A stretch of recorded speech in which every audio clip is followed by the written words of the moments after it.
senin her gözünde bir gülüş, biri çılgın, biri tutkun bükülür. Bugün senin her gözünde bir gülüş, biri çılgın, biri tutkun bükülüp. Bakışlara yad bakışlar bükülüp. Hillen bele o gözlere bakmaram, hillen bele o gözlere bakmaram. Bravo.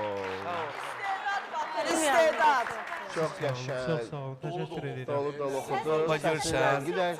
Güzel. Barxıtlı səsi var. Yorucu səs deyil. Səs şirin səsdir. Yetiştirirdi. Adam istəmir ondan doya.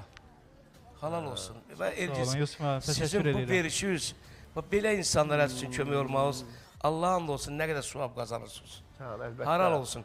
Könül xanım.